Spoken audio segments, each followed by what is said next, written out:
Iya, ini menarik saya. Tadi yang disebut sebagai ada tiga hal tadi yang rukun iman, Islam dan ihsan. Nah, dimensi ihsan ini kadang-kadang orang kurang dielaborasi di dalam kehidupan sehari-hari.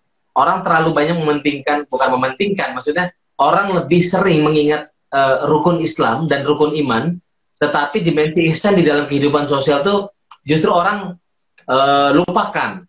Padahal efeknya ketika orang beriman dan dia berislam, itu kan harusnya mengejawantah itu tadi kepada kehidupan sosial tadi. Jadi bertetangga itu ya kudu ya perlu asik gitu loh, perlu perlu saling, istilah orang Jawa tuh tepo seliro, perlu saling Betul, bertenggang rasa. Nah ini yang kadang-kadang betul. orang lupa Pak Kiai. Apa namanya, artinya gini, kita perlu pemuka agama, kita perlu ustadz-ustadz yang terus mengingatkan kita di musola, di langgar-langgar, di masjid-masjid, yang mengingatkan warga itu loh, mengingatkan umatnya di sekitar ini untuk ya itu untuk bermasyarakat secara, karena bukan untuk malah terlibat di dalam provokasi, bukan malah memanas-manasi. ini, ini ini kan PR kita sih, kita PR kita semua mungkin Tokoh NU dan agama di tengah masyarakat yang memiliki wawasan yang lengkap soal bagaimana cara beragama yang baik dan benar. Itu jarang sekali, Mas. Jarang ya ya banget. Banyak yang ada itu hanya kemudian terlibat pada populisme beragama, konsumerisme beragama. Pokoknya yang populer yang mereka ikut ngomong gitu loh. Walaupun kemudian itu jauh dari ajaran agama yang sesungguhnya gitu loh. Nah ini yang jadi ya ya PR kita sebetulnya bersama-sama. Kalau kita ngomong di tempat seminar, di tempat-tempat yang enak ber-AC itu enak. Tapi kalau udah kita masuk ke kampung-kampung, kita akan temukan ternyata sebetulnya yang perlu kita benahi itu bukan masyarakat, tapi elit-elitnya yang menguasai mereka, yang cara ya. berpikir mereka itu tidak literatif gitu, atau iliterasi. Mereka itu hanya yang mengandalkan kultur bahwa mereka itu dianggap sebagai tokoh agama, tapi tidak memperkaya diri dengan kualitas keilmuan keagamaan yang baik dan benar. Sehingga memang yang Betul. mereka ajarkan itu kurang mendalam gitu. Atau Iya, sebaliknya ada yang tahu bagaimana cara beragama yang baik dan benar, tapi tidak berani menyuarakannya secara lantang karena justru takut ditinggal oleh jamaahnya gitu. Ada juga yang seperti itu. Nah, saya secara pribadi termasuk orang yang sangat prihatin gitu loh, bahwa Islam sebagai agama yang dalam pandangan saya ini sangat beradab, sangat humanis, sangat menghargai perbedaan, tapi seringkali ditampilkan sebaliknya gitu loh. iya, Itu iya, saya iya. sangat prihatin gitu. Maka sebetulnya Ya haruslah betul. kita itu punya gerakan. Bukan gerakan yang pada level seremonial, tapi juga mampu menyentuh lapisan masyarakat yang paling bawah. Iya, iya, iya. Memang betul. PR-nya memang betul-betul di tokoh masyarakat ya, di tokoh agama di level yang paling rendah ya, di Iya kampung-kampung segala betul. macam. Mereka yang bersentuhan langsung dengan masyarakat di level paling bawah. Ini ada pertanyaan Iya. Pak Kiai dari teman kita. Sebentar, saya harus cek dulu. Ini ada pertanyaan dari Fariz Abian. Fariz Abian ini tanya soal mohon pencerahan bagaimana upaya memaintain ikhlas khususnya kondisi iman sedang turun dan orang yang kita sayang seolah-olah memprovokasi kita agar lepas kontrol dan emosi. Ulangin Mas, ini Bentar, iya. Bagaimana cara kita, oke, okay.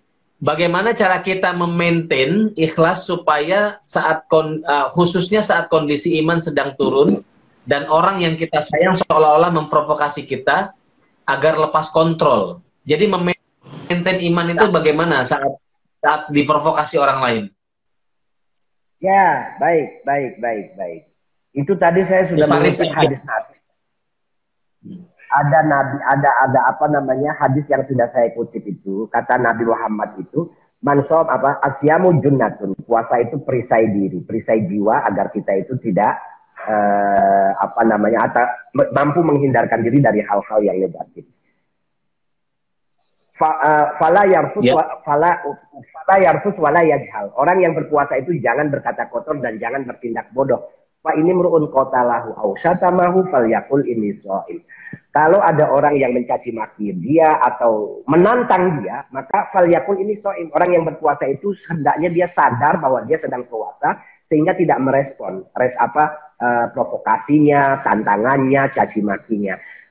Puasa ini memang madrasah. Dia itu institusi pendidikan. Kenapa? Karena di dalam bulan Ramadan ini kita disuruh lapar di satu sisi, tapi di sisi lain juga kita diajarkan untuk menahan dan mengontrol emosi. Padahal secara psikologis orang yang lapar itu gampang marah. Betul nggak?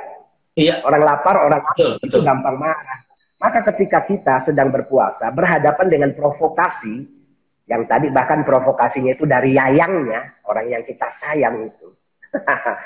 Ya tentu kita harus kembali, oh iya ini bulan Ramadan. Memang ini saat dimana saya itu harus mendidik jiwa saya untuk menjadi orang yang sabar. Sehingga ketika kita nanti di luar bulan Ramadan, dalam keadaan yang tidak lapar, kita lebih mampu mengontrol emosi kita. Jadi ini memang kesadaran individual gitu, yang tidak bisa diajarkan secara detail. Oh kamu harus begini, kamu harus begini. Jadi kesadaran individual bahwa bulan Ramadan ini adalah institusi pendidikan, terutama pendidikan bagi nafsu kita. Bagaimana kita mampu mengontrol emosi gitu loh. Jadi walaupun diprovokasi tetap sadar. Iya betul. Nah. Oke, Pak Kiai Taufik, ini ada satu lagi nih. Ada satu lagi dari teman kita ini, dari Khairuddin namanya. Pak Kiai ingin bertanya, terkadang saya mendalami amalan karena berharap usaha saya kaya raya, Pak Kiai. Ikhlas atau tidak yang seperti itu?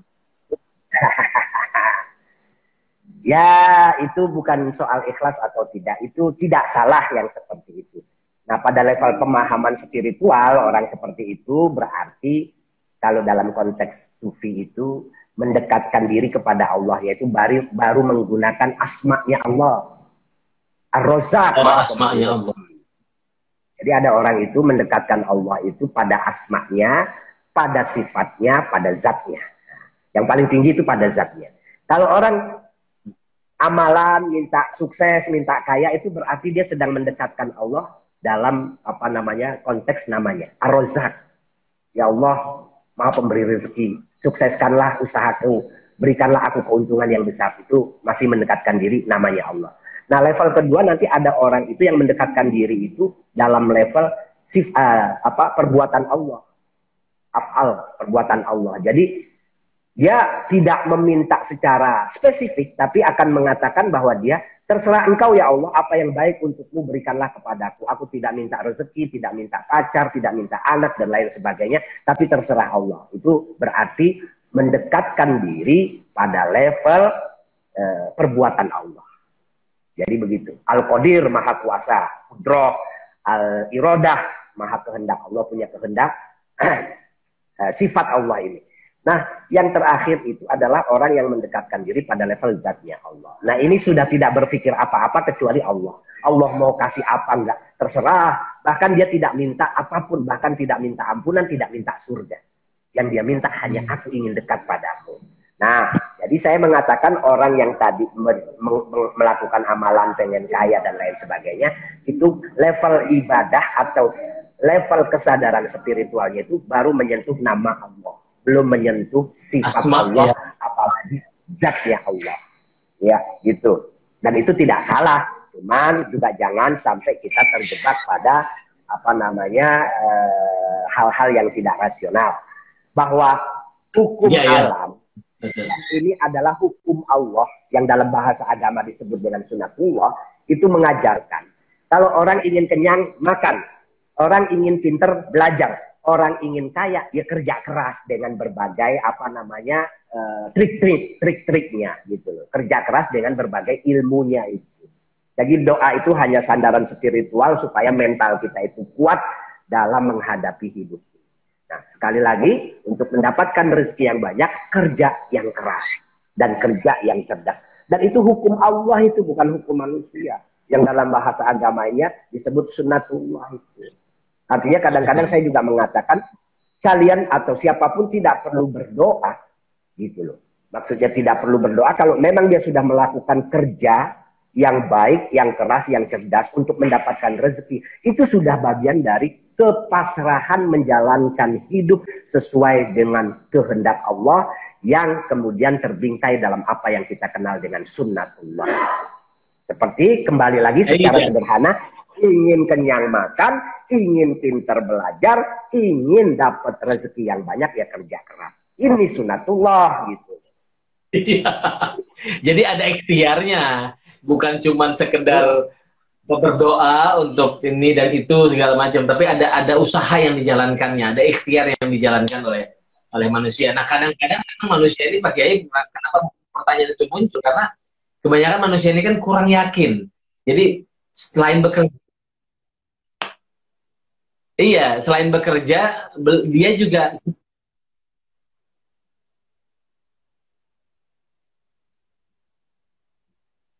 putus-putus ini.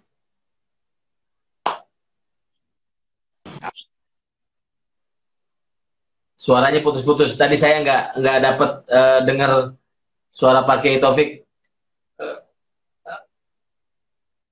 Ikhtiar itu sangat penting untuk mendapatkan apa yang kita inginkan.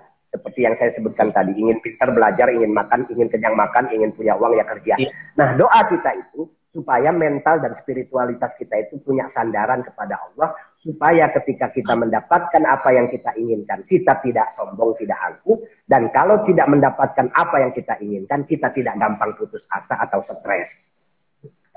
Iya. Betul. Nah, oke. Semoga tadi menjawab, Merudin.